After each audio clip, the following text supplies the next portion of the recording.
Bonjour à tous et bienvenue dans le 10e épisode de mon podcast consacré au tricot Valpolicella Knitting. C'est depuis le cap Saint-Anthony, entre Valence et Alicante, à Dénia pour être plus exact, que je vous accueille aujourd'hui pour ce 10e épisode où nous allons passer en revue un certain nombre d'ouvrages terminés, de projets en cours et puis vous parler d'une nouvelle addiction. Si vous me suivez sur Instagram, vous devez savoir que je me suis mis au crochet et je ne peux plus m'en passer. Alors je vous propose de démarrer tout de suite après ça.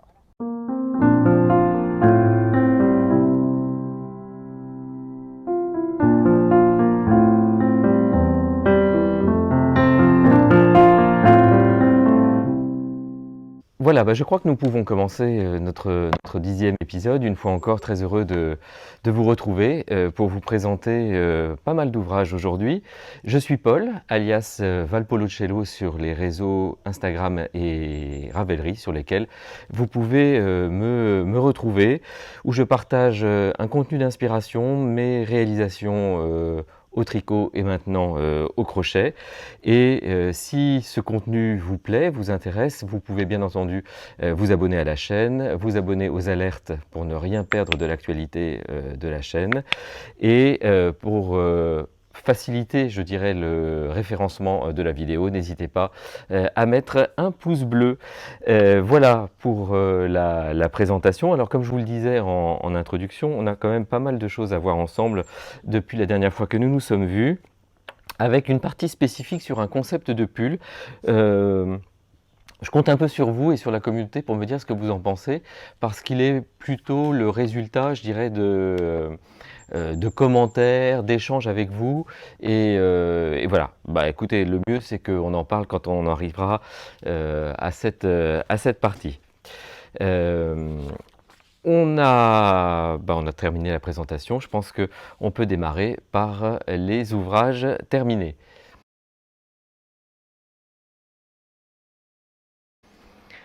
Alors le premier ouvrage terminé, c'est un pull que je vous avais présenté en pièces détachées la dernière fois que nous nous sommes vus pour l'épisode 9. C'est le pull montant 593 de Bergère de France. Alors vous l'aviez vu en morceaux. J'avais dans le montage mis une photo du pull une fois monté, mais je ne vous l'avais pas présenté. Et pour mémoire, il s'agit d'un pull dont j'ai un peu retravaillé le patron pour utiliser un stock de laine dont je vous parle depuis un moment maintenant, un stock de laine qui m'avait été généreusement donné et que j'épuise petit à petit en tricotant un certain nombre d'ouvrages. Donc voilà le pull, je me recule pour vous le montrer. Et si vous vous souvenez, j'étais parti d'un patron, mais je l'avais un petit peu traficoté pour faire courir le motif que je vous montre aussi, qui est ici, qui est très joli, et donc le faire mourir sur les côtés du pull et sur l'emmanchure. Alors, ça m'a posé quelques problèmes, et vous le voyez ici, pour la fixation de la manche, puisque pour ne pas je dirais altérer le motif, j'ai dû donc prendre à chaque fois un motif complet dans le montage de la manche, ce qui donne cette espèce d'effet un peu escalier. Alors c'est dû au motif qui est comme ça, vous voyez, avec ces mailles endroits qui se décalent. Et donc pour ne pas perdre ces mailles endroits qui se décalent, ça donne peut-être cet effet un peu escalier. Mais bon, après tout, c'est un bon pull d'automne. Je me recule pour bien vous le montrer. Il a quand même beaucoup d'allure. Je vous l'avais dit, je crois qu'il est tricoté en laine. Il était tricoté en laine sport, grise et verte, car je n'avais pas de quoi tout faire d'une couleur. Donc voilà, un bon pull d'automne qui sera bien chaud et qui est encore une fois tricoté à plat avec une encolure montante qui est fixée au point de maille. Donc moi je préfère vous le savez, cette technique de montage plutôt que de relever des mailles et de tricoter ensuite les côtes. Alors je ne sais pas bien pourquoi, mais faut-il une raison à tout, je dirais. Donc, je passe assez vite puisque je vous l'avais déjà décrit. Voilà le pull terminé, pull Bergère de France 593. Alors, le deuxième ouvrage terminé que j'avais présenté lors de mon épisode 9, c'est le pull Marcel multipoint de Bergère de France. Alors, de nouveau, je me recule et je vous le montre. Donc voilà, voilà la bête, si je puis dire, avec ce joli soleil espagnol où il fait déjà très très chaud en ce début de matinée. Les manches, ici, et de l'autre côté, évidemment la même chose. Le dos est un peu plus simple puisque c'est du point damier.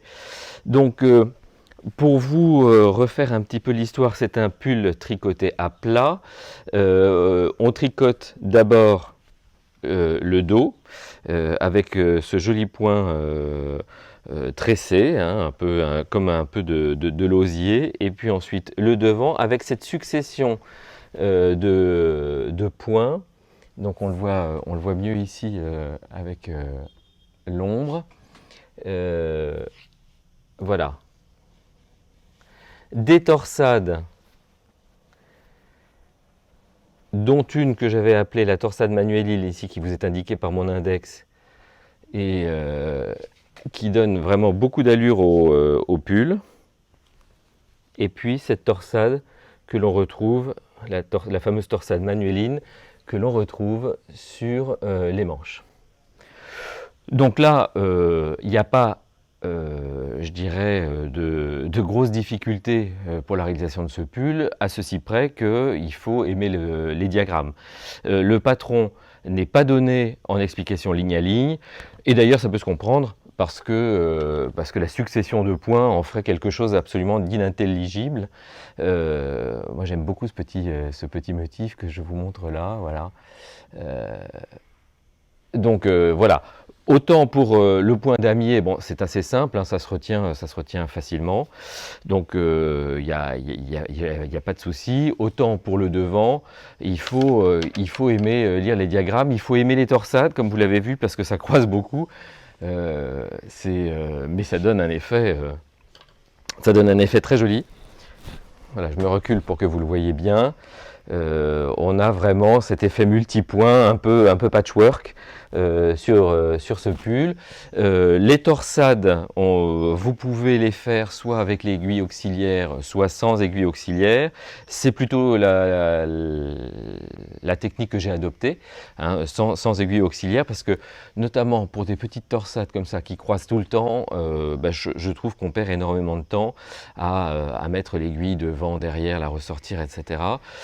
Donc si par chance ou par envie vous appreniez la technique des torsades sans aiguille auxiliaire, je pense qu'effectivement pour des pulls comme ça qui croisent beaucoup, ça serait très utile. Donc voilà, je suis très content de mon pull Marcel.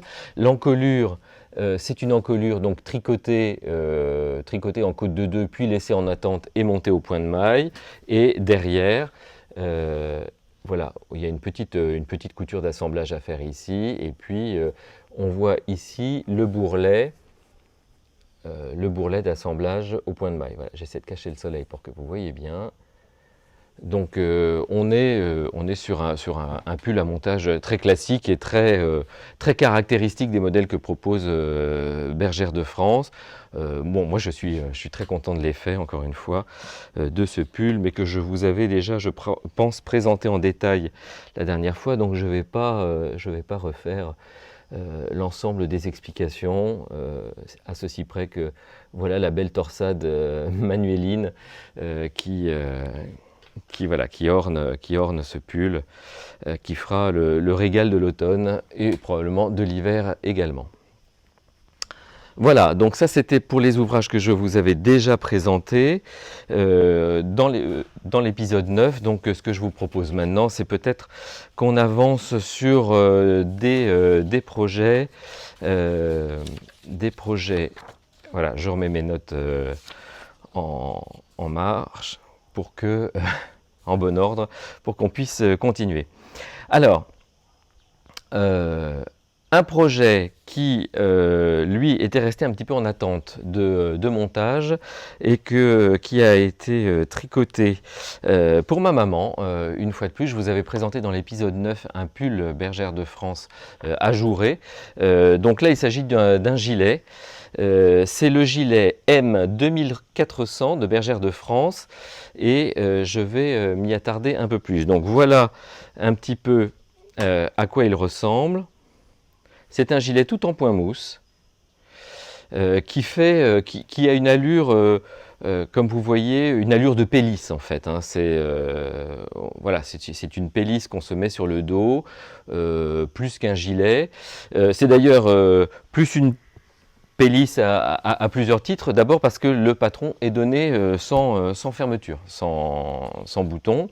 Vous savez peut-être que Bergère de France confie un certain nombre de modèles à des créateurs et à des designers. Donc là, le modèle est un modèle d'Amélie Takashi qu'elle a créé spécifiquement pour Bergère de France. Alors sur le site Bergère de France, lorsque vous naviguez, vous avez un certain nombre évidemment de parties qui vous sont proposées, les laines, les modèles, etc. Et vous avez une partie qui s'appelle la partie créateur. Et donc c'est dans cette partie-là que vous pouvez trouver effectivement des modèles donc vendus la plupart du temps sous l'étiquette Bergère de France, mais créés par un designer qui est cité. Et donc là, il s'agit d'Amélie Takashi. Donc, alors, si je vous montre le modèle, vous voyez, c'est celui évidemment que je vous ai présenté in vivo, mais sur la photo.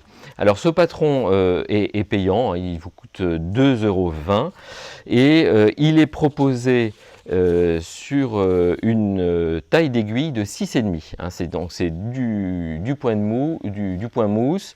Taille d'aiguille 6,5 et il a été créé spécifiquement pour la laine cocooning. Alors si vous la connaissez, cette laine est extrêmement douillette et assez épaisse. Bon. Alors j'ai regardé dans le fameux stock dont je vous parlais tout à l'heure et j'ai retrouvé un certain nombre de laines, de pelotes de laine, les voilà. Et je vous décrirai ensuite le gilet. Donc voilà cette très jolie laine. Qui est une laine mèche. Hein. Alors, je vais essayer de vous la montrer. Voilà, elle n'est pas du tout retordue, c'est la laine mèche. Et c'était une laine, alors ça va rappeler peut-être des souvenirs à certains et certaines, c'est une laine pingouin. Donc la marque n'existe plus et c'est la marque Iroise, enfin en tout cas la gamme Iroise. Alors, la gamme Iroise, c'est 40% de mohair, 30% de laine et 30% d'acrylique. Et ça donne ce très joli résultat, cette très jolie police qui est un petit peu, voilà, un petit très mélangé au point de vue des couleurs. Alors on passe au vert, du vert, du orange, du mauve, un peu de brun, et c'est très très joli. Alors cette laine, elle se tricote en aiguille 5, donc j'ai retravaillé le patron initial pour pouvoir être évidemment cranté correctement et donner ce résultat. Alors comment on tricote cette affaire-là? Eh bien, écoutez, c'est assez simple. Il n'y a ni côte, il y a très peu de couture et pas d'encolure. Donc c'est tout du point mousse. Et vous commencez à tricoter ensemble. Donc le devant droit, le dos, et puis vous revenez par le devant gauche. Donc il faut, voilà, ici. Donc vous avez un assez grand nombre de mailles sur votre aiguille et vous tricotez jusqu'au niveau des emmanchures, devant, dos, devant. Donc vous montez comme ça, donc c'est un rectangle, hein, vous tricotez en aller-retour. Et puis, à partir du moment où vous arrivez aux emmanchures, vous laissez votre ouvrage tranquille et vous tricotez les manches. Alors là aussi, les manches, elles sont tricotées à plat, en aller-retour, et c'est des manches alors, qui n'ont pas de côte, hein, comme vous voyez, et qui démarrent en point de mousse, et puis avec un certain nombre d'augmentations pour les anses, vous arrivez à l'emmanchure. À partir de là, eh bien, je dirais, eh bien, on tricote le devant droit, on insère dans l'aiguille les mailles en attente des manches, on continue à tricoter le dos, entre le dos et le devant gauche, on insère la manche gauche, et puis on finit par le devant gauche. Et à ce moment-là, maintenant, on est vraiment tout réuni et sur la même aiguille et avec une seule pelote. Donc là, il suffit, je dirais, ensuite de monter, hein, de faire des allers-retours jusqu'à ce qu'on arrive à l'emmanchure, à l'encolure, et on rabat et c'est terminé. Donc c'est pas très compliqué hein, comme modèle. Une fois qu'on a rabattu, eh bien on coud les manches. Alors les manches, évidemment, j'ai fait de la couture dans les deux sens parce que le modèle prévoit un revers. Donc pour que vous puissiez avoir un revers sans couture, je vous le montre ici, alors est-ce que ça sera plus clair? Voilà, comme ça. Eh bien, il faut coudre envers contre envers, donc l'envers étant sur le haut, et vous cousez au point de maille, et du coup, le bourrelet se retrouve en dessous. Et quand vous avez, comme ici, à peu près 7 cm ou 6 cm de revers, eh bien, vous faites passer l'aiguille de l'autre côté pour que vous puissiez coudre endroit contre endroit, l'endroit étant ici. Et donc, on voit que là, on a le bourrelet sur l'endroit, mais après, le bourrelet se retrouve sur l'envers. Et quand vous faites le revers, il n'y paraît rien. Donc voilà, c'est juste la petite astuce de couture pour que le revers soit absolument parfait. Ensuite, eh bien, vous cousez la manche, ici, jusqu'à l'emmanchure. Vous rassemblez le corps du pull avec la manche, et puis bah, c'est terminé. Hein. Votre pélis est terminé. Alors, j'ai rajouté un certain nombre d'agrafes que vous voyez ici, hop, pour fermer le pull, puisque je vous le disais, le patron ne prévoit pas de fermeture, ne prévoit ni bouton, ni agrafe, ni quoi, mais ma mère est d'une génération où porter un vêtement ouvert n'est pas convenable. Donc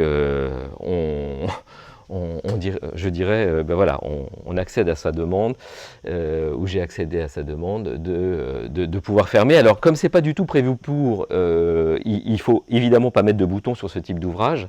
Voilà, j'espère que vous voyez bien les agrafes là. Elles sont assez discrètes parce que d'un petit brin qui nous permet de fondre l'agrafe dans l'ensemble de l'ouvrage.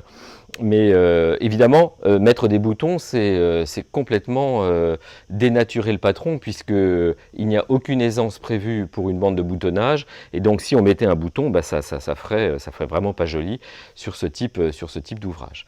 Donc là, voilà, il peut être porté et noué et attaché de là à là pour avoir quelque chose qui vous enveloppe. Donc je suis très content de ce modèle, je vous le recommande parce qu'il a beaucoup d'allure, il a cette allure un petit peu évasée et je pense que sa réalisation ne pose vraiment aucun problème. Alors vous allez me dire, c'est toujours ce qu'il dit, mais c'est exact, en fait, il n'y a que du point mousse en aller-retour. La seule difficulté, c'est la couture des manches, et je dirais que comme c'est du point mousse et que les manches sont parfaitement symétriques, vous allez vraiment n'avoir aucun problème à monter cet ouvrage. Voilà, je trouve que c'est un bel ouvrage qui mérite d'être décrit. Donc encore une fois, c'est Amélie Takashi pour Bergère de France, et il donne vraiment une très belle coupe. Une très belle coupe, et je pense que ça pourra intéresser certains et certaines d'entre vous. Donc ce modèle est particulièrement féminin, mais je pense que, évidemment, pour un cadeau, c'est quelque chose qui est très bien. Voilà pour le gilet 2400 de Bergère de France. Alors, je vous l'ai dit, sur les données techniques, donc le patron est payant à 2,20 €. Je n'ai pas d'indication de prix pour la laine parce qu'elle n'existe plus. Hein, donc il m'en reste encore un petit peu. Alors voilà, ça donne ça. Ce sont des gros... des espèces de gros beignets, donc elle est très... je pense que l'acrylique et le mohair lui donnent cette douceur, et puis en même temps la laine lui donne quand même une certaine forme pas de rigidité, mais en tout cas de tenue. Voilà, moi je l'ai tricoté en aiguille 5, alors que le patron est donné en aiguille 6,5. Donc ça peut donner un très bel effet aussi en aiguille plus grosse. Voilà, je crois vous avoir tout dit sur le gilet 2400. Et puis j'en viens maintenant à la partie à chacun son pull. Alors, la partie à chacun son pull, c'est le concept de pull dont je vous parlais tout à l'heure. C'est un pull tricoté à plat, à torsade. Et alors, comment est venue l'idée de ce pull? Alors, c'est un pull que j'ai réalisé moi un petit peu, je dirais, au jugé. Et puis, dans le fond, je me suis dit, voilà, j'ai souvent dans les commentaires le fait que alors quand je vais dire vous, c'est évidemment les personnes qui m'envoient des messages. Vous n'aimez pas tricoter à plat parce que ça semble compliqué, parce que le montage est compliqué, et souvent je présente des ouvrages torsadés, et souvent on me dit les torsades c'est compliqué, et les modèles ne présentent pas l'agencement des torsades tel que je le voudrais. Et je me suis dit, finalement, est-ce qu'il y a quelque chose à imaginer pour que on puisse réconcilier au sein d'un patron le tricot à plat. Alors, pardonnez-moi, je m'éponge un peu, mais il fait déjà très très chaud ce matin. Donc, voilà, est-ce qu'il y a moyen de réconcilier le tricot à plat, la peur des torsades qui souvent rebutent le tricoteur ou la tricoteuse? Eh bien, je me suis dit, essayons d'imaginer un pull simple qui permette d'allier les deux. Alors voilà, voilà le résultat. C'est un pull raglan, comme vous voyez. Hein. Et alors pourquoi j'ai choisi un pull raglan? Parce que le raglan, a priori, est fait pour s'emboîter dans le dos et le devant. C'est le principe. Donc ça vous enlève déjà une difficulté de montage qui est la difficulté de montage de l'encolure. Sur ce modèle-là, le dos est en jersey en droit et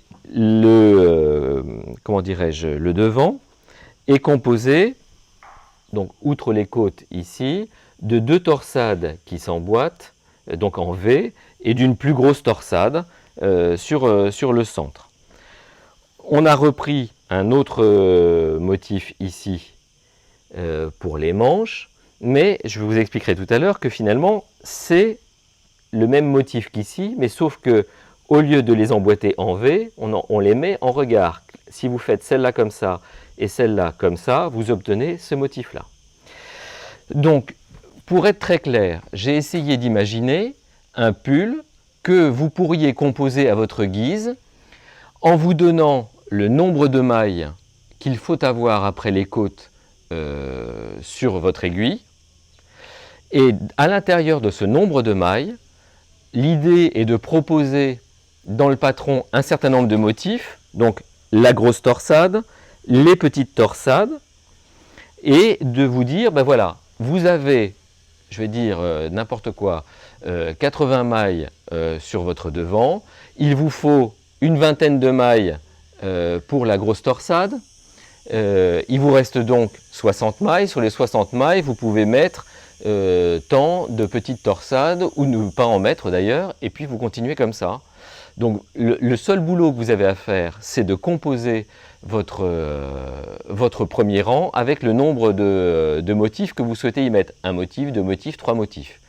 Au rang 2, ben vous commencez vos diagrammes en y insérant le nombre d'augmentations qu'il est nécessaire d'ajouter à chaque motif pour éviter le resserrement du pull. Et puis après, comme c'est un pull raglan, vous n'avez plus qu'à à monter votre pull, à tricoter votre pull en fonction du diagramme. À la hauteur d'emmanchure indiquée, vous commencez à faire vos diminutions de raglan. Et même chose sur les manches. Vous avez un certain nombre de mailles sur lesquelles vous pouvez mettre un certain nombre de motifs. Donc j'aurais pu, encore une fois, très bien reprendre ce motif-là, mais j'ai préféré mettre les deux motifs en vis-à-vis et ça a donné ce motif-là, ces espèces de lunettes. Le dos est en jersey, mais vous pouvez très bien appliquer la même méthode. Donc quand je dis à chacun son pull, l'idée est de vous familiariser avec les torsades au travers d'un pull simple qui ne présente aucune difficulté technique et que vous pouvez, alors le terme qu'on entend beaucoup en ce moment c'est customiser, donc j'imagine voilà, le mettre à votre goût en fonction des motifs qui seront prédéfinis et que vous pourrez insérer vous-même pour faire votre propre pull, qui n'est pas le pull indiqué par un patron, mais que vous aurez envie de faire. Le col est un col en côte 1-1 qui est replié vers l'intérieur pour donner ce côté assez doudou, assez enveloppant. Alors moi je l'ai tricoté en bande et puis ensuite cousu au point de maille, mais vous pouvez dans le patron relever les mailles et ensuite monter vos côtes 1-1, replier et coudre. Voilà, alors c'est un petit peu ce concept que je voulais vous présenter. Je m'en remets un petit peu à vos commentaires pour savoir si ce concept de pull vous intéresse, parce qu'il suffirait que je remette mes notes à jour pour que je puisse vous le proposer en patron si cela est susceptible de vous intéresser. Voilà un petit peu comment est née l'idée de ce pull. Alors au demeurant c'est une taille S que j'ai tricoté, dans son ensemble et qui là aussi peut accompagner des belles soirées d'automne et d'hiver. Hein. Il est vraiment très très simple. On voit bien ici derrière le raglan. Le raglan, on le retrouve à l'avant. Voilà, c'est vraiment un raglan très classique qui se fait sur 5 mailles et qui facilite grandement le montage. Voilà, alors je dirais que maintenant ce pull il est déclinable à l'infini, hein, c'est-à-dire qu'on peut mettre que deux motifs, n'en mettre qu'un, en mettre 4, ne pas faire de motifs sur les manches. Le tout, je vous dis, c'est vraiment de jouer un petit peu au Lego. Et c'est le seul boulot qu'il y a à faire dans un premier temps. C'est juste sur le premier rang après les côtes, regarder le nombre de mailles qu'il y a et y insérer autant que de besoin les motifs qui sont proposés. À partir de là, augmentation pour éviter le resserrement sur les torsades et puis on continue le montage.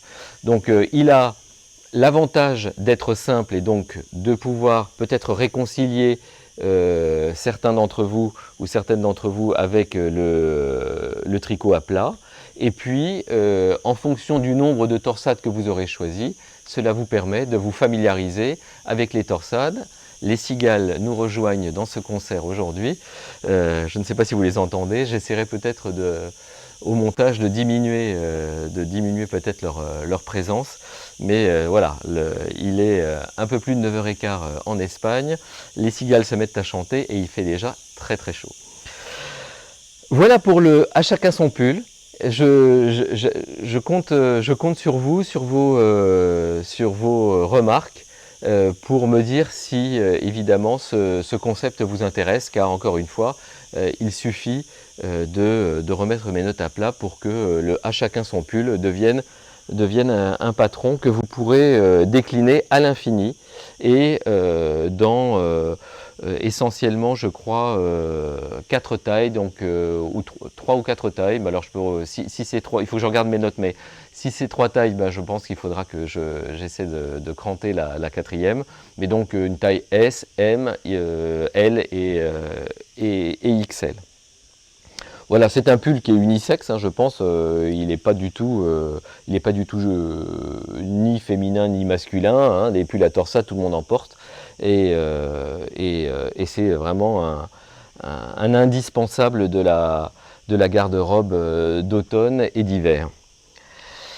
J'espère que ce concept vous aura plu et puis que peut-être en fonction de vos retours, eh bien, je puisse rédiger le patron. Dernier ouvrage terminé maintenant, c'est un ouvrage de chaussettes et c'est les Anesidora Socks de Knit Spirit. Alors ces chaussettes ont été tricotées dans le cadre d'un test. Et c'est un test de patron qu'elle a conçu pour l'association Help Gaia. Alors certains d'entre vous connaissent certainement les chevaux solidaires, qui est une des actions de l'association Help Gaia.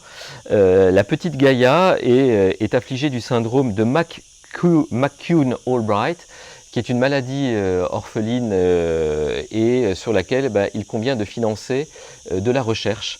Et les chevaux solidaires est une action qui permet de collecter des fonds pour cela. Et eh bien, un certain nombre de créateurs, dont Gaël alias Knit Spirit, a déjà dessiné un certain nombre de patrons pour que les gains liés à l'achat de ce patron soient reversés directement à l'association Help Gaia et ensuite que cela puisse financer de la recherche. Alors, eh bien, je dirais, Gaël a récidivé avec ce très très joli patron. Alors, vous voyez ici que c'est pas du tout un patron zéro cerveau, hein, donc c'est un patron avec des torsades 2 et des torsades 3 torses qui s'entrecroisent tout le long du pied. Vous voyez que c'est absolument magnifique. Alors, ce qui est absolument génial avec Gaël, c'est que on ne sort jamais indemne ni ignare d'un de ses patrons. C'est-à-dire que soit elle vous fait découvrir une nouvelle technique de montage, soit elle vous fait découvrir eh bien, comment tricoter, alors notamment ces torsades qui sont sur 3 mailles, mais sur lesquelles il y a 2 croisements, hein, pour que les mailles torses soient toujours à l'extérieur du motif. Et donc là, c'est génial. On est très bien accompagné par Gaël. Il y a des vidéos pour ceux qui préfèrent tricoter les torsades avec une aiguille auxiliaire et ceux qui préfèrent tricoter sans aiguille auxiliaire, dont je suis. Et voilà, cette très belle chaussette. Donc l'autre est encore sur les aiguilles. Donc j'aurai bientôt ma deuxième paire. Mais voilà d'ores et déjà le patron qui se tricote du mollet vers la pointe avec des côtes torse 1-1. On démarre le motif, ce superbe motif de côte de torsade torse. Le talon est un talon en 3 parties renforcé, hein, puisque ici vous avez des mailles glissées, une maille glissée sur 2 qui permet de renforcer le talon. Je vous montre comment ça fait sur l'envers, hein. Donc voyez, on voit bien les mailles glissées qui renforcent donc la partie talon.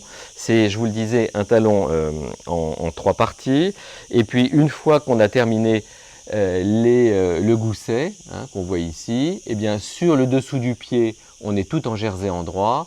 Et puis sur le dessus du pied, évidemment, on reprend là où on s'était arrêté pour le talon, pour évidemment ne pas casser ce beau motif. Et puis on finit par eh bien, un bout de pied assez classique, hein, avec des diminutions de part et d'autre. Donc 2 mailles ensemble à l'endroit de ce côté-là et s'escale de l'autre, enfin glisser, glisser, tricoter. Et puis du grafting pour fermer la chaussette de sorte que plus rien ne se voit. Donc voilà une très très belle chaussette qui vous permet de vous familiariser avec les côtes torse et qui, si vous achetez le patron, alors soit sur le Ravelry de l'assaut Help Gaia, je le mettrai en description. Donc c'est tout attaché, A2SO HELP GAIA. Je crois que vous pouvez trouver sur le Ravelry de Help Gaia le patron des Anesidora Socks. Peut-être, alors je ne voudrais pas m'avancer, mais je pense que peut-être que sur le Ravelry de Nispirit également. Alors, Anesidora, ça peut sembler étonnant comme nom. Dans la mythologie grecque, Anesidora, qui est souvent confondue avec Pandore, d'ailleurs Pandora, est celle qui fait surgir les présents des profondeurs. Et donc, je pense que c'est un moyen pour Gaël de dire voilà, c'est un présent pour l'association Help Gaia et pour Gaia en particulier, cette petite dont vous pouvez suivre l'actualité sur Instagram, sur un compte, le compte de l'asso Help Gaia, tel que je vous l'ai appelé, et vous voyez la petite Gaia évoluer. Voilà, une très belle œuvre. Une très belle chaussette pour une très belle œuvre, et je vous encourage vivement donc à tricoter ces chaussettes. Vous serez ravis de les avoir tricotées. Vous aurez des chaussettes qui ne sont pas les chaussettes de tout le monde, et en plus vous aurez aidé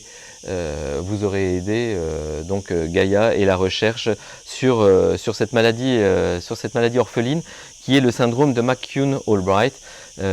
Voilà, peut-être que certains ou certaines d'entre vous rechercheront ce dont il s'agit sur Internet. Voilà, les chaussettes Anesidora Socks que je suis fier d'avoir testées pour Knit Spirit et pour cette belle œuvre. Je vous les repasse ici.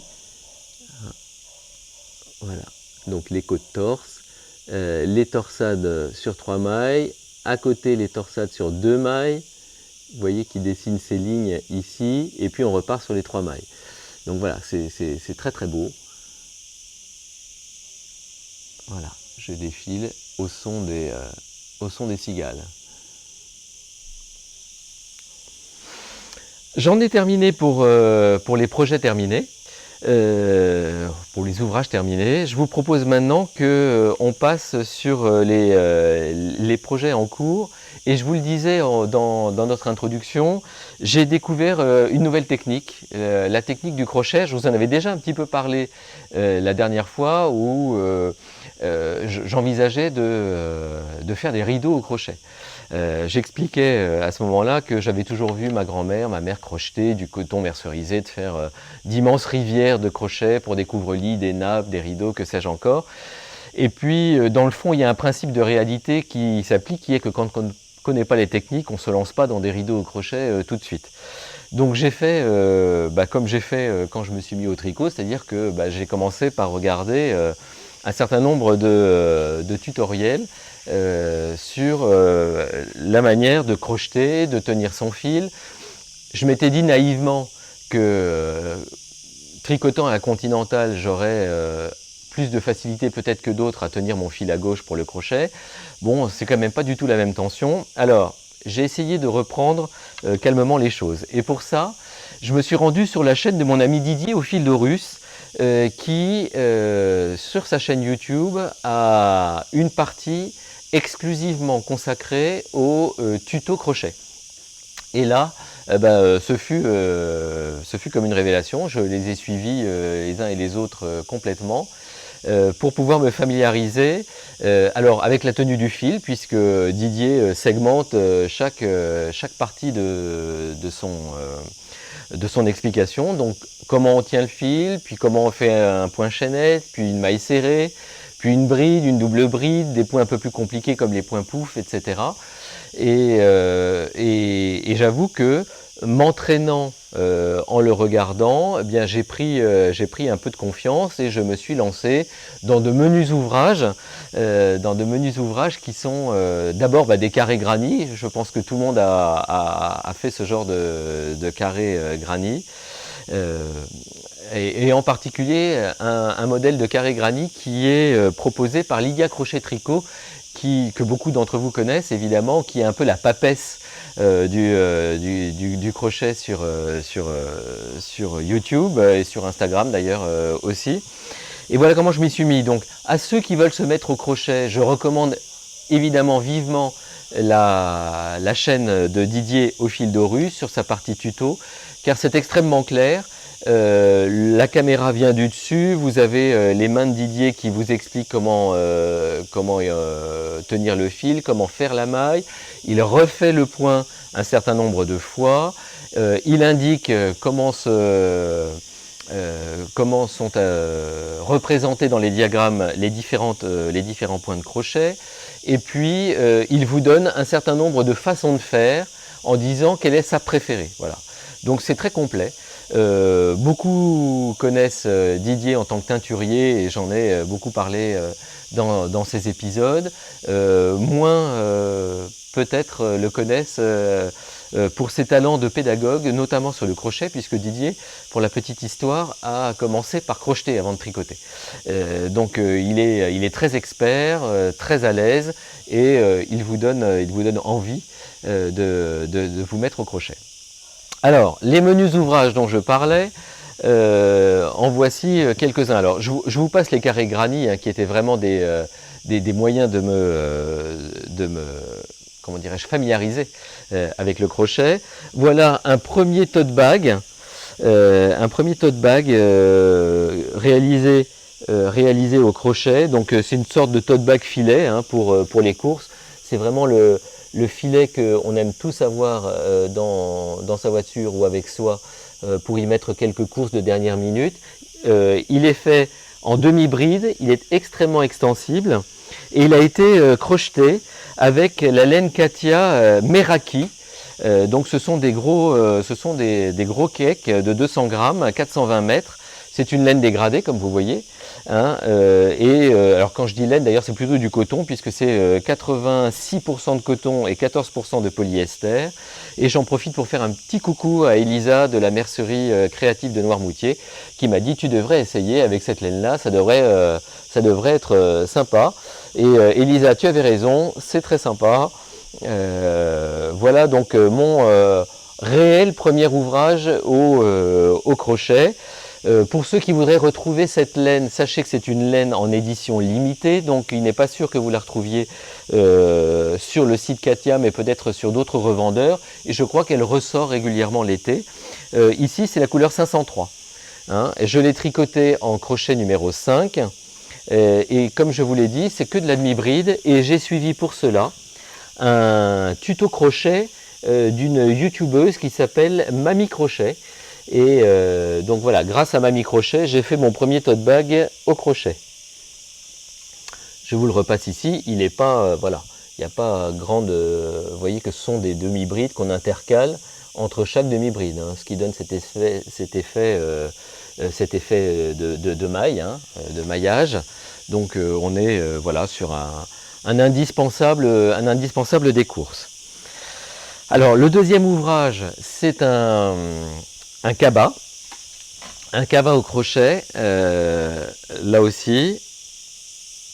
Alors là, il est en bride et en maille serrée.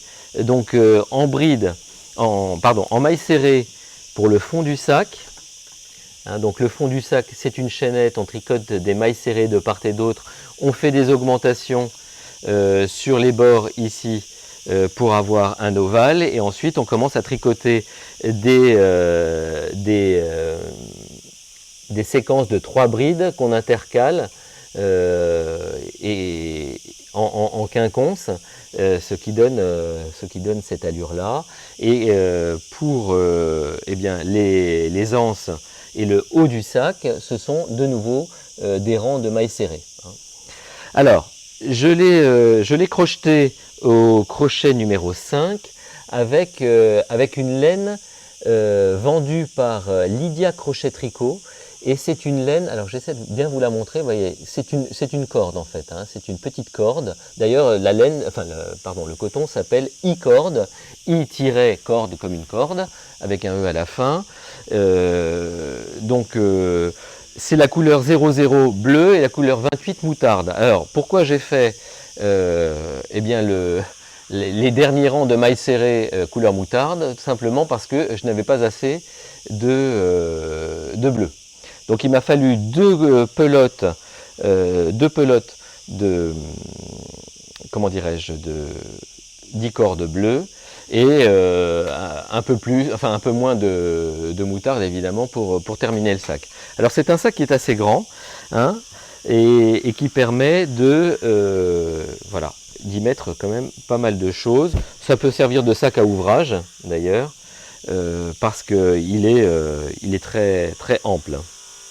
J'ai suivi pour le crocheter un tuto YouTube de nouveau de Christine's Crochet sur YouTube, et elle propose voilà, ce cabas en pas à pas, c'est très simple.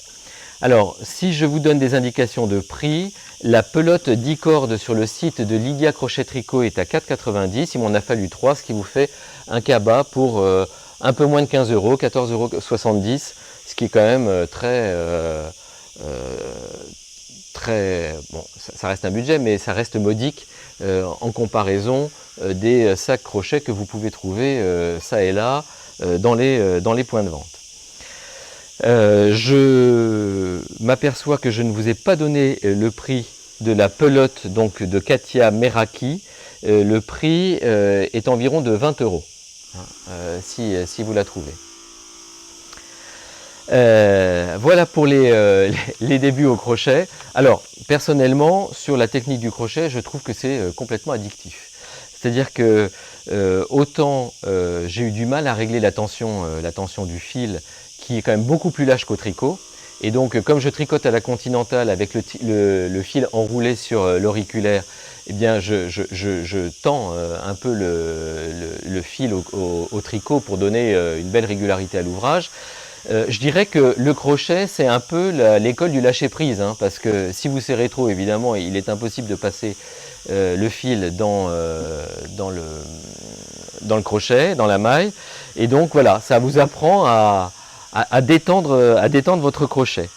Et fort de cette expérience, eh ben, je me suis lancé dans un premier ouvrage qui est, hop, je reprends mes notes, le châle Flowers de Lydia Crochet Tricot. Donc vous l'avez peut-être déjà vu sur Instagram, c'est un châle très ajouré et qui présente ces jolis motifs. Alors je vais tâcher de... Ces jolis motifs en relief, voilà, on les voit mieux ici, sans le soleil qui pointe. Voilà, ces jolies fleurs. Donc le châle n'est pas difficile en soi, dans la mesure où c'est tout le long la répétition de 2 rangs. Hein. C'est la répétition de 2 rangs où sur un premier rang, on tricote un certain nombre de brides. Alors hop, voilà, je vais essayer de brides que l'on assemble. Alors peut-être que sur une partie plus claire, voilà.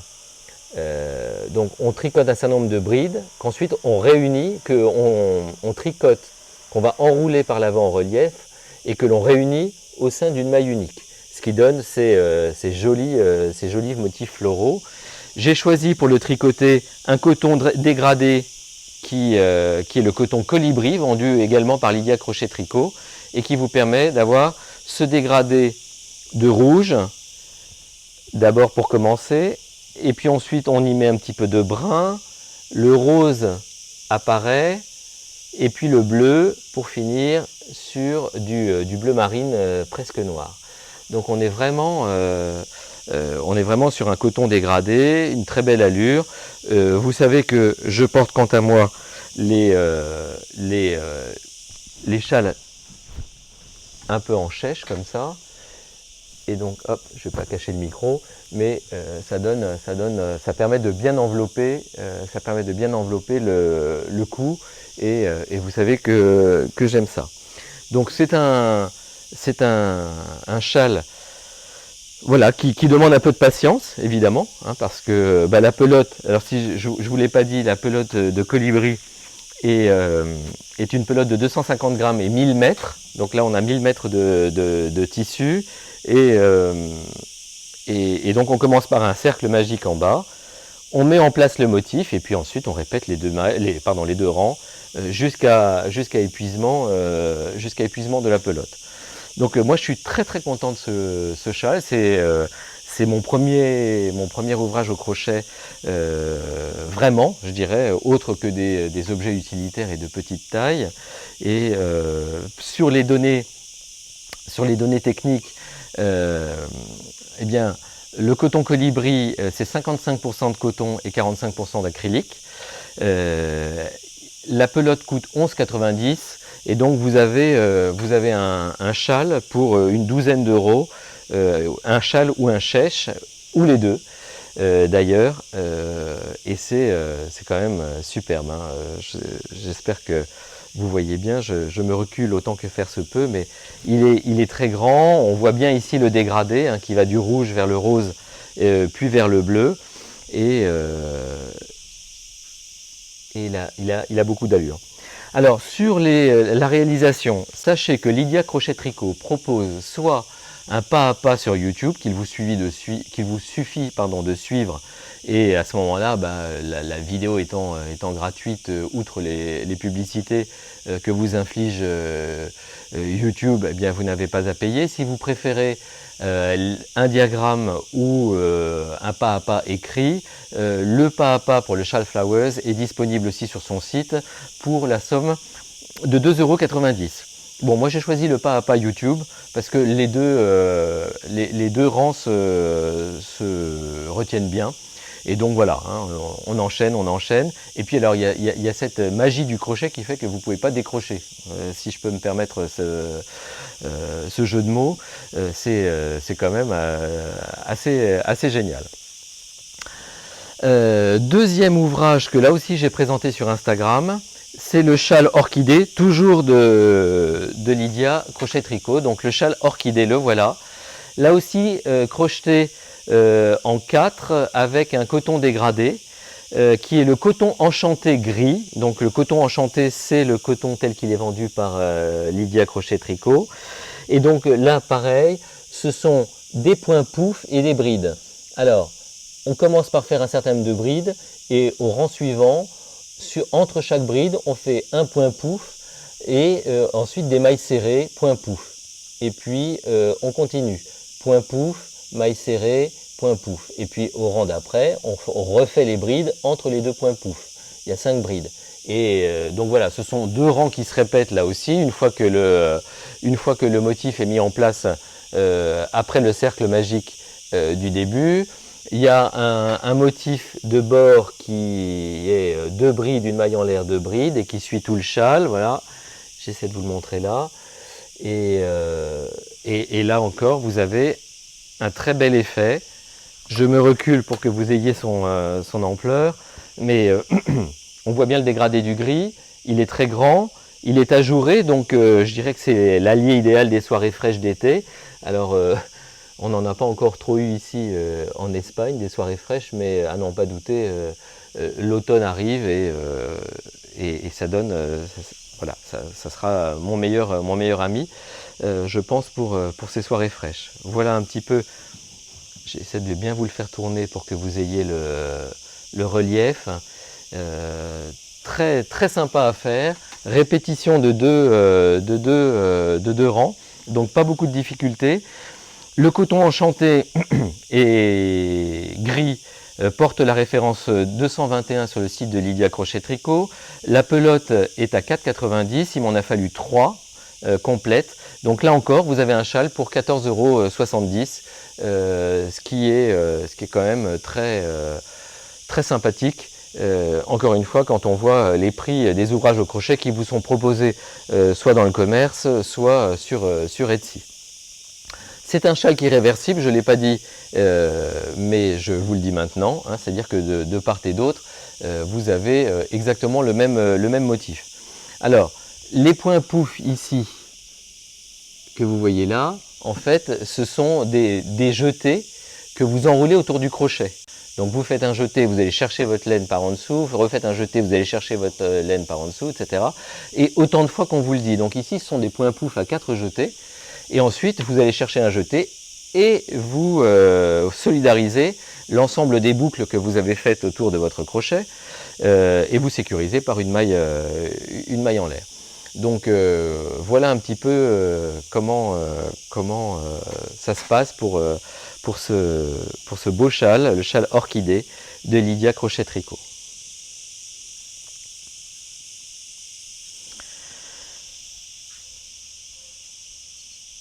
Voilà. Eh bien, pour mes ouvrages au crochet terminés, j'en ai terminé. Et je vous propose maintenant que nous passions au projet en cours.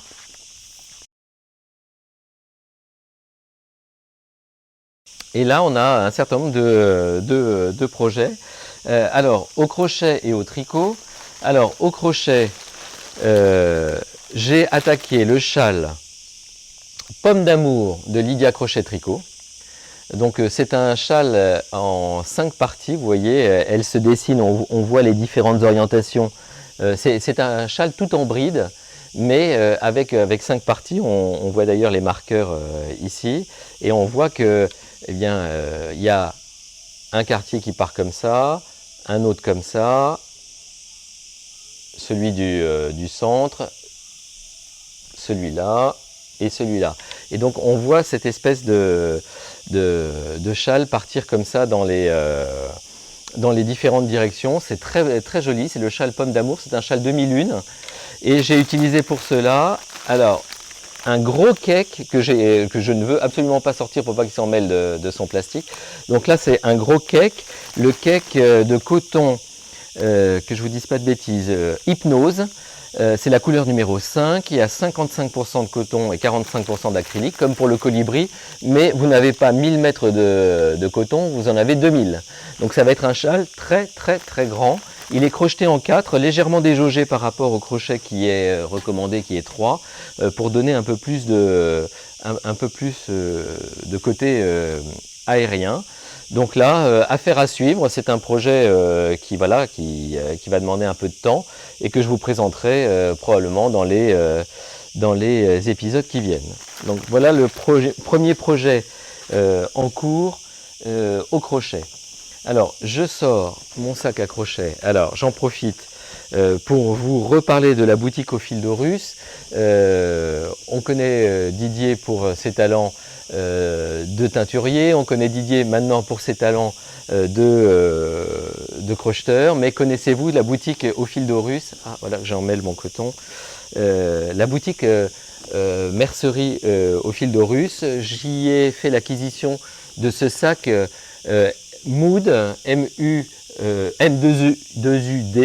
MUUD, donc pour être clair, c'est le sac Saturn XL qui est un sac à ouvrage.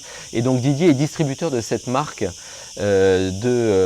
d'accessoires tricot crochet en cuir, absolument magnifique. Donc là vous avez une place inouïe pour y mettre tous vos encours, et en plus il est doté d'une bride pour pouvoir le porter en bandoulière. Donc c'est très pratique. Donc cet aparté désormais fait, je vais vous présenter le deuxième ouvrage en cours, qui est un châle d'une designeuse allemande que j'aime beaucoup et dont je vous ai déjà parlé, qui est Lisa Hannes.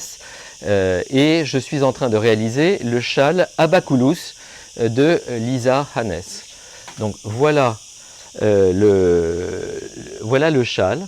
C'est un châle qui se déploie de part et d'autre d'une maille centrale, comme vous voyez, et il est symétrique. Il fait alterner des côtes, puis ensuite toute une série de parties alternées de mosaïque et de point mousse. Donc là, j'ai réalisé la première partie de mosaïque, la partie de point mousse. La spécificité du patron est que la couleur principale que vous choisissez, qui est ici ce beau rouge, le rouge 7 de Didier au fil d'Horus, eh bien, vous faites la mosaïque avec une deuxième laine. Eh bien, cette laine contrastante doit servir de laine pour le point mousse, la section de point mousse suivante. Vous reprenez alors une section de mosaïque, comme vous voyez ici, avec la couleur principale qui est le rouge, sauf que là, la couleur contrastante est maintenant du gris. Et donc ce gris sert maintenant pour la section de point mousse qui suit. Et ainsi de suite. De mémoire, il y a 4 sections comme ça, 4 répétitions de mosaïque point mousse, et puis ça finit par une très jolie dentelle avec le rouge. Donc là, le projet est en cours. J'aime beaucoup ce châle. J'aime beaucoup Lisa Hannes de manière générale et j'aime beaucoup ses designs. C'est toujours intemporel et très élégant. Donc là, j'ai tricoté le rouge, c'est de la laine Luxor au fil d'Aurus. Ça, c'est la couleur 7. Ensuite, vous avez... Alors, c'est une laine qui est une laine retordue. Le joli bleu contrasté, c'est une laine Luxor aussi, mais single au fil d'Aurus. Et le gris, c'est une laine La Bien-Aimée. Et c'est la référence Cassiopeia. Et c'est ce joli gris, mais avec quand même des nuances de bleu, de violet, ici, qui donnent cet aspect contrasté. Alors j'ai quelques interrogations sur la cohabitation de ces différentes laines, parce que j'ai deux laines qui sont retordues, et j'ai une laine single. Et on voit déjà dans le châle que cette partie est déjà beaucoup plus lâche, forcément c'est de la single, que cette partie resserrée. Donc ça va être, je pense que les parties vont pas être tout à fait de même, comment dirais-je, de même hauteur, parce que la laine retordue est beaucoup plus serrée, beaucoup moins mousseuse que ne peut l'être la laine single ici. J'avais, pour être très franc, projeté de faire tout le châle en rouge et avec ce joli bleu contrasté. Et puis je me suis dit, ça va peut-être faire un peu trop uniforme, j'alternerai bien avec du gris. Donc voilà, c'est parti, et j'espère pouvoir vous montrer ce très beau châle dans pas très longtemps maintenant, ou en tout cas lors du prochain épisode. Donc c'est le châle Abaculus de Lisa Hannes, cette jolie mosaïque qui alterne avec ces sections de points de mousse. Voilà pour le châle Abaculus. Évidemment, je ne peux pas faire autrement que de tricoter un peu à plat. J'ai un pull Bergère de France en cours. C'est le pull à torsade Bergère de France 852. Il est tricoté en Alaska 100, donc c'est 50% laine, 50% acrylique. Et c'est un ouvrage extrêmement travaillé pour les soirées d'hiver. Donc je dirais que là c'est vraiment en cours, hein. Vous voyez, j'en suis arrivé au niveau des emmanchures, hein, pour être très franc. Donc voilà, là on en est là. Et il est ainsi sur le... Donc ça c'est le dos, le devant sera pareil et les manches sont travaillées aussi. Je vous en donnerai des nouvelles dans pas très longtemps. Et puis dernier ouvrage en cours, alors c'est ouvrage au pluriel puisque elles sont au nombre de 2. Je vous les ai présentées sur Instagram et je ne les ai pas encore terminées. L'addiction au crochet y est sans doute pour quelque chose. Ce sont les Blast Contrast Socks. Donc c'est un modèle de Steven West. C'est un modèle de Steven West qu'il a lancé. Alors il fait des cales mystères sur ses châles, généralement à l'automne. Là il a fait un socle long, c'est-à-dire on tricote tous des chaussettes en même temps avec un certain nombre d'indices. Donc le premier indice vous emmène jusque là, je crois, puis ensuite là, et avec le talon. J'en suis donc à l'indice 3, c'est-à-dire le gousset, et puis l'indice 4, ça sera pour le bout du pied. Alors beaucoup de tricoteurs et tricoteuses ont déjà publié leur Blast Contrast Socks. Voilà, Blast Contrast, c'est que ça doit contraster, hein. Donc j'ai choisi de demander à Didier au fil d'Aurus de me faire 2 écheveaux les plus contrastants possibles. Je crois que évidemment il est difficile de nier qu'ils sont très contrastés avec ce rose fluo et ce vert un peu anis, mais qui n'est pas du tout uniforme, hein. Il y a des parties plus claires que les autres et ça vous donne ces chaussettes assez magiques Après des côtes de 2 qui se torsadent un peu, on fait ces motifs en escalier en alternant les différentes laines. Puis viennent ces motifs un petit peu en nid d'abeille, mais pas hexagonaux, je dirais, enfin rectangulaires. Et puis vous avez un talon renforcé où vous faites alterner les deux chaussettes. Alors, c'est en cours, hein, je vais m'y mettre pour pouvoir les terminer, sans vouloir déflorer le design puisqu'il est déjà publié. Eh bien, on reprend ensuite ces motifs-là sur le dessus du pied et jusqu'à l'avant du pied. Donc ça va être très joli. C'est pas les chaussettes de tout le monde, hein, c'est sûr. Bon, c'est assez caractéristique de Steven West en ça qu'évidemment c'est très coloré. Il joue sur les textures, comme vous voyez ici. Vous avez ces parties en nid d'abeille qui sont très dodues. Voilà. Donc c'est le dernier en cours que j'ai à vous présenter. Et j'espère les mettre portés assez bientôt. Et je ne manquerai pas de vous tenir informé sur Instagram ou Ravelry. Donc ça, ce sont les Blast Contrast Socks de Steven West, avec encore une fois les fils Gizeh Socks de la gamme Gizeh Socks au fil d'Horus. Donc ça, c'est le coloris Mykérinos. Et j'ai je crois que c'est le bal d'Osiris pour celui-là, je ne voudrais pas vous dire de bêtises. Et en plus, je n'ai pas mon anti-sèche, puisque d'habitude, je mets la bague au centre du cake, mais là, évidemment, je ne l'ai pas fait. Alors en tout cas, ça, c'est Mykérinos, absolument somptueux comme couleur. Et ce Vérani, je vous le mettrai dans la description de la vidéo, pour ne pas vous dire de bêtises. Voilà, j'en ai terminé pour ce long épisode sur les projets terminés, les ouvrages terminés et les projets en cours. Quelques minutes de blabla pour vous faire part de quelques découvertes.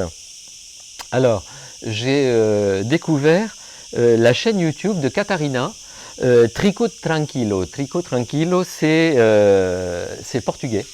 Et Catarina fait l'immense effort de présenter ses ouvrages dans des versions podcast en portugais et en français.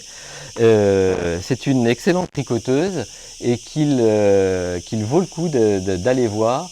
Grande technicienne, vraiment elle présente des ouvrages très sympas. Et j'ai découvert Catarina grâce à Nathalie, alias Simone et Ginette, sur les réseaux sociaux. Donc Nathalie, depuis un certain nombre de temps, propose plusieurs formats numériques sur le tricot. Vous savez qu'elle fait, outre ses vlogs, elle fait aussi les confessions tricotesques, à chaque fois je bute sur le mot, les confessions tricotesques, qu'elle m'avait d'ailleurs fait l'honneur de consacrer à ma modeste expérience de tricoteur. Et ensuite, elle propose aussi des formats plus courts sur des ouvrages qu'elle a réalisés. Et puis, elle a mis en place une chaîne Twitch où elle tricote en animant la communauté qui la regarde, et c'est à cette occasion-là que j'ai découvert Catarina, donc Tricot Tranquilo. Alors, si vous avez du temps et l'envie de suivre ces Twitch, c'est toujours intéressant d'échanger. Alors, en caméra, on voit Nathalie tricoter. C'est d'ailleurs un exercice incroyable parce que non seulement elle tricote l'ouvrage comme dans un tricoté classique présentiel, mais en plus elle répond au chat, elle a plusieurs conversations en même temps en fonction des gens qui se connectent. Enfin, c'est un vrai exercice. C'est-à-dire, il faut pas avoir les deux pieds dans le même sabot, et Nathalie ne les a pas. Et donc, je vous disais, c'est l'occasion donc de découvrir des tricoteurs que peut-être on a manqué sur les propositions YouTube ou sur Instagram. Et donc c'est comme ça que j'ai découvert Katharina. Je vous recommande donc aussi d'aller peut-être rendre visite à Nathalie lorsqu'elle fait des Twitch.